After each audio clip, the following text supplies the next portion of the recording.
Baik, bismillahirrahmanirrahim. Assalamualaikum warahmatullahi wabarakatuh. Alhamdulillahirabbil alamin. Wassalatu wassalamu ala asrofil anbiya'i wal mursalin wa ala alihi washabihi rasulil ajmain.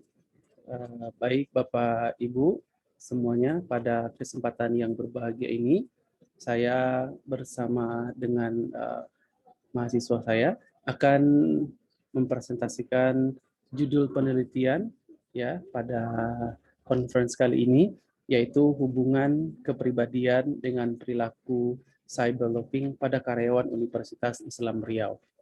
Baik, pada kesempatan ini silakan kepada mahasiswa saya, Yuan Salsamon akan mempresentasikan hasil penelitian yang kami lakukan. Silakan.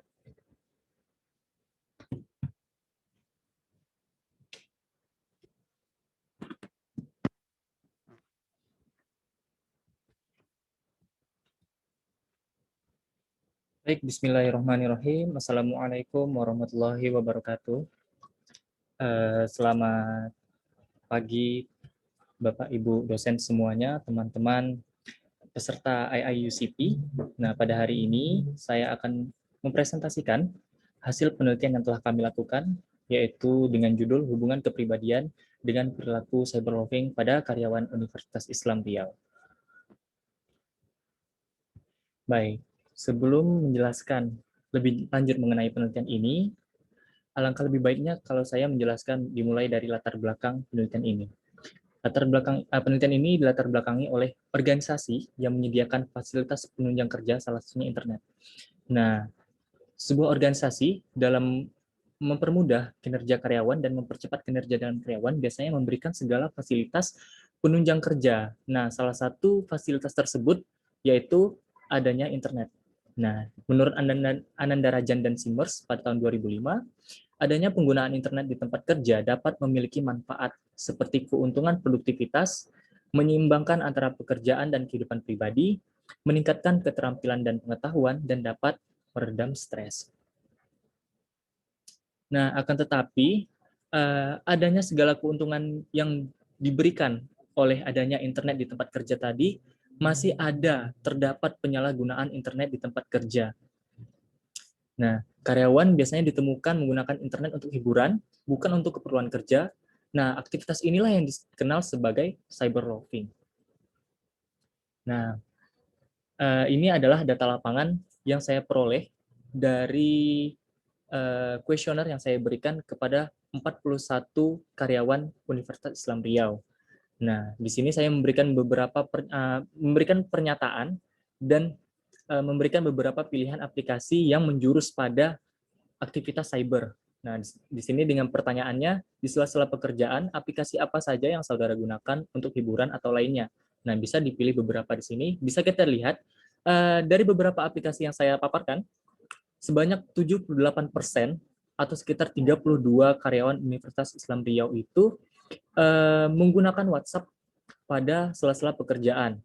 Nah, kemudian disusul urutan kedua yaitu sebanyak 73,2% atau sekitar 30 orang itu menggunakan YouTube di tempat kerja, dan ada 51,2% Instagram, ada email maupun browser yang sama-sama 43,9%, dan beberapa aplikasi-aplikasi lainnya yang dapat dilihat melalui gambar berikut.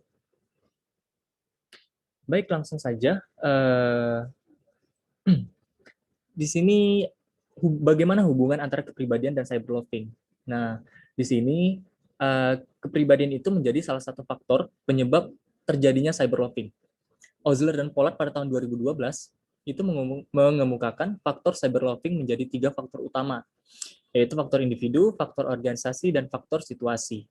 Nah, pada faktor individu ini termasuk di dalamnya personal trait. Nah, di mana personal trait ini menjelaskan bahwa perilaku seseorang dalam menggunakan internet mencerminkan segala macam motif psikologis. Kemudian teori kepribadian yang digunakan dalam penelitian ini yaitu teori kepribadian 5 faktor. Hal ini dikarenakan dalam berbagai teori mengenai kepribadian, teori kepribadian 5 faktor menjadi teori yang paling disepakati di berbagai literatur, menurut Jia, dan Karo pada tahun 2013. Nah, adapun tujuan dalam penelitian ini yaitu untuk mencari hubungan antara kepribadian dengan perilaku cyberloafing pada karyawan Universitas Islam Riau. Dan kepribadian dalam teori 5 faktor ini meliputi ada 5 dimensi, yaitu dimensi openness, conscientiousness, extraversion, agreeableness, dan neuroticism. Baik. Berikut saya akan paparkan sedikit landasan teori mengenai cyberloving. Nah, Lim dan Theo pada tahun 2005 itu mengemukakan bahwa cyberloving merupakan penggunaan fasilitas internet yang dimiliki perusahaan selama jam kerja untuk keperluan pribadi. Sedangkan Kim dan Birne pada tahun 2011 mendefinisikan cyberloving sebagai cara dengan sukarela, tidak bertujuan, dan tidak diarahkan untuk mengakses web serta kegiatan lainnya yang tidak terkait dengan pekerjaan. Jadi dapat disimpulkan di sini bahwa cyberloving merupakan aktivitas penggunaan segala bentuk fasilitas internet dan penggunaan internet di tempat kerja pada jam kerja yang diarahkan tidak bertujuan untuk pekerjaan tersebut, melainkan hanya untuk hiburan semata. Nah, adapun dimensi cyberloving di sini menurut Lim dan Theo pada tahun 2005 mengumumkan ada 2 dimensi, yaitu dimensi browsing dan dimensi emailing, di mana aktivitas browsing, dimensi aktivitas browsing ini meliputi segala macam bentuk aktivitas berselancar di dunia internet. Sedangkan aktivitas emailing tadi meliputi pengecekan email, pengiriman email, dan membalas pesan email. Kemudian ada beberapa faktor yang mempengaruhi cyberloving, yaitu oleh Osler dan Pollard mengemukakan ada 3 faktor utama, yaitu faktor individu seperti persepsi dan sikap, personal trait, kebiasaan dan kecanduan, demografi, dan niat, norma, serta etika individu. Dan yang kedua yaitu faktor organisasional, di mana dalam faktor ini yaitu pembatasan penggunaan internet, hasil yang diantisipasi, dukungan manajerial, persepsi rekan kerja terhadap norma cyberloving, sikap kerja, dan karakteristik kerja. Kemudian yang ketiga ada faktor situasional.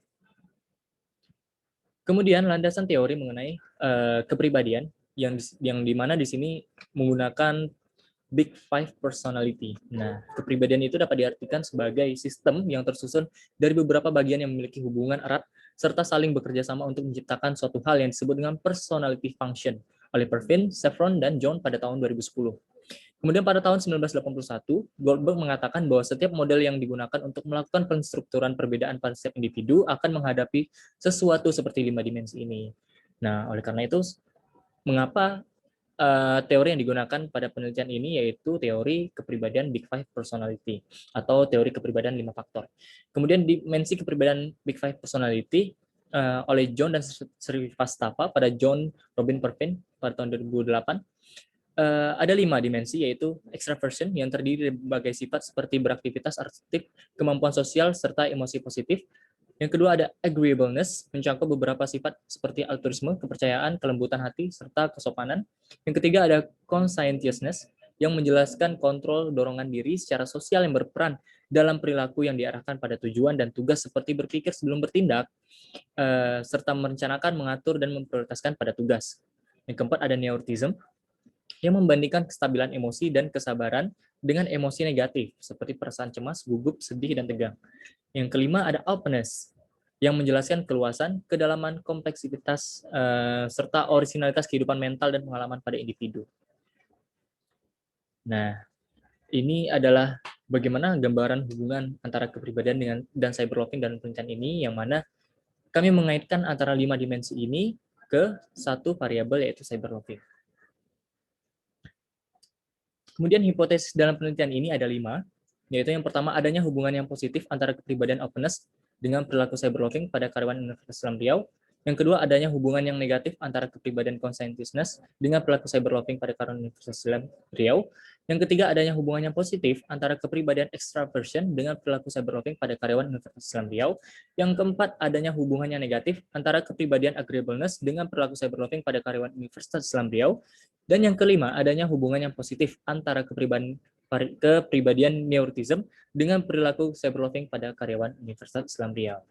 Nah, adapun metode dalam penelitian ini, yang pertama desain penelitian menggunakan penelitian kuantitatif, dan variabel penelitian yaitu yang pertama variabel bebasnya kepribadian dan variabel terikatnya cyberloving. Kemudian populasi dalam penelitian ini yaitu sebanyak 272 orang karyawan UIR. Sampelnya itu didapat sebanyak 162 orang yang diperoleh dengan menggunakan rumus Lovin dengan error sebanyak 5%. Teknik pengambilan sampelnya menggunakan incidental sampling, teknik analisis data dengan teknik analisis non-parametrik menggunakan Spearman rank. Kemudian skala yang digunakan dalam penelitian ini, yang pertama ada skala prevalensi cyberloafing yang terdiri dari 13 item semulanya. Kemudian item yang dinyatakan valid oleh Lim dan Chen pada tahun 2012 yaitu sebanyak 12 item. Dan skala ini diadaptasi oleh peneliti sendiri. Kemudian yang kedua ada skala Big Five Personality Inventory yang diadaptasi oleh Dr. Fikri pada tahun 2019. Kemudian uji data dalam penelitian ini ada dua, yaitu uji asumsi yang terdiri dari uji normalitas dan uji linearitas dan uji hipotesis. Nah, kemudian kita masuk ke hasil penelitian. Nah, uji asumsi di sini kita bisa lihat di tabel berikut ada uji normalitas di mana dalam penelitian ini ternyata hanya terdapat dua variabel atau dua dimensi yang normal, sehingga dalam penelitian ini menggunakan teknik analisis non-parametrik dengan Spearman range. Kemudian dalam uji linearitas dapat diketahui bahwa koefisien linearitas ini dilihat dari nilai yang lebih kecil dari 0,05, sehingga didapat bahwa hanya dimensi kepribadian openness, conscientiousness, neuroticism dengan cyberloafing yang linear. Adapun dua dimensi lainnya seperti extraversion dan agreeableness itu tidak linear, sehingga dapat disimpulkan bahwa kepribadian extraversion dan cyberloafing dan kepribadian agreeableness dan cyberloafing ini tidak memiliki hubungan. Oleh karena itu dapat disimpulkan bahwa hipotesis 3 dan hipotesis 4 dalam penelitian ini ditolak. Nah, kemudian hasil penelitiannya yang menggunakan uji Spearman range, di mana di sini ada 3 yang tadi sebelumnya udah linear. Dapat dilihat bahwa signifikansi two-tailnya itu untuk openness itu sebesar 0,06, yang mana di sini lebih kecil dari 0,05, dan koefisien korelasinya sebanyak 0,215. Nah, oleh karena ini dapat disimpulkan bahwa hipotesis pertama diterima, yaitu adanya hubungan yang positif antara openness dan cyberloafing. Kemudian untuk kepribadian conscientiousness juga diterima, yang mana signifikansi two-tailnya itu sebesar 0,02 dan koefisien korelasinya negatif 0,241. Nah, dalam artian di sini dapat dikatakan bahwa adanya hubungan yang negatif antara kepribadian conscientiousness dan cyberloafing. Kemudian yang ketiga ada kepribadian neuroticism dan cyberloafing, yang mana signifikansi two-tailnya yaitu sebesar 0,03 dan koefisien korelasi 0,232. Nah, dapat dikatakan bahwa adanya hubungan yang positif antara neuroticism dan cyberloafing. Dan dapat disimpulkan bahwa hipotesis 1, hipotesis 2, dan hipotesis 5 diterima. Nah, kita dapat lihat lagi di sini ada R-square atau uji determinasi, yang mana dapat diketahui bahwa sebanyak 4% dimensi kepribadian openness itu mempengaruhi cyberloafing, dan sebanyak 4,4% kepribadian conscientiousness itu mempengaruhi cyberloafing, serta sebanyak 6,1% kepribadian neuroticism memberi pengaruh terhadap cyberloafing. Nah, ini juga didukung oleh penelitian-penelitian sebelumnya, di mana tadi dapat diketahui bahwa adanya hubungan yang positif dan signifikan antara kepribadian openness dan cyberloafing. Di sini juga didukung oleh penelitian sebelumnya oleh Say, Agas, dan Muhammadi pada tahun 2019 yang mengungkapkan hasil yang sama, serta begitu pula dengan penelitian oleh Jia dan Jia pada tahun 2015. Kemudian pada kepribadian conscientiousness dan cyberloafing itu juga mengemukakan adanya hubungannya negatif antara kepribadian conscientiousness dan perilaku cyberloafing.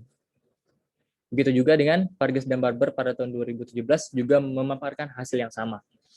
Kemudian pada extraversion dan cyberloafing juga mengemukakan ini tidak sejalan dengan hipotesis penelitian ini, akan tetapi ada penelitian sebelumnya yang mendukung bahwa memang tidak ada hubungan antara kepribadian extraversion dan perilaku cyberloafing yang dilakukan oleh Abidin pada tahun 2014. Nah, begitu pula dengan kepribadian agreeableness yang ditemukan tidak memiliki hubungan yang signifikan dengan perilaku cyberloafing, yang juga didukung oleh penelitian Jia dan Jia pada tahun 2015. Kemudian kembali lagi ke kepribadian neuroticism. Nah, di sini Vargas dan Barber tahun 2017 juga menunjukkan penelitian mereka yang memberikan hasil bahwa adanya hubungan yang positif antara kepribadian neuroticism dan perilaku cybermobbing. Nah, begitu pula hasil yang sama juga dikemukakan oleh penelitian Sheikh Agas dan Muhammadi pada tahun 2019. Nah, kemudian limitasi dalam penelitian ini yaitu tidak seluruh data berdistribusi normal. Nah, oleh karena data yang diperoleh tadi tidak keseluruhan berdistribusi normal, maka hasil dari penelitian ini hanya menggambarkan kondisi pada sampel penelitian, tidak untuk mewakili populasi penelitian secara keseluruhan. Kemudian, penutup, kesimpulannya yang pertama, pada dimensi kepribadian openness ditemukan mempunyai hubungan yang positif dengan perilaku cyberloving. Dan yang kedua, adanya hubungannya negatif antar dimensi kepribadian conscientiousness dengan perilaku cyberloving. Yang ketiga, pada dimensi kepribadian neuroticism ditemukan mempunyai hubungan yang positif dengan perilaku cyberloving. Dan yang keempat, dimensi kepribadian extraversion dan agreeableness didapati tidak mempunyai hubungan yang signifikan dengan perilaku cyberloving. Nah, ada beberapa saran yang dapat saya berikan berdasarkan dari hasil penelitian ini. Yang pertama, kepada karyawan disarankan agar dapat menggunakan segala fasilitas internet di tempat kerja itu dengan bijak, terutama pada waktu kerja. Kemudian yang kedua, instansi terkait dapat diharapkan dapat melakukan tes kepribadian pada saat penerimaan karyawan. Kemudian yang ketiga, peneliti selanjutnya disarankan dapat menggunakan variabel lainnya yang dapat mempengaruhi yang dapat memberikan pengaruh pada perilaku cyberloving. Baik, demikian hasil penelitian yang telah kami lakukan. Terima kasih atas waktu yang sudah diberikan. Mohon maaf atas segala kekurangan. Saya akan sambungkan ini kembali ke Pak Dr. Fikri. Kepada Bapak, silakan.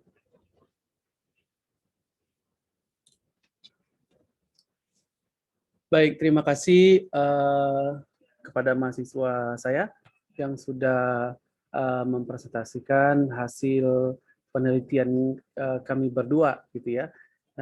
Semoga tadi bisa menambah kasana keilmuan psikologi dan mengembangkan lebih detail lagi tentang psikologi kepribadian dan kaitannya dengan cyberloving. Terima kasih, Yuan. Jika ada pertanyaan atau hal-hal yang perlu kita diskusikan, nanti kita silakan diskusi di forum Q&A ya, pertanyaan dan tanya jawab terhadap apa yang sudah dihasilkan dari penelitian kami ini. Oke, silakan Bapak Ibu. Saya kembalikan kepada moderator. Terima kasih. Assalamualaikum warahmatullahi wabarakatuh.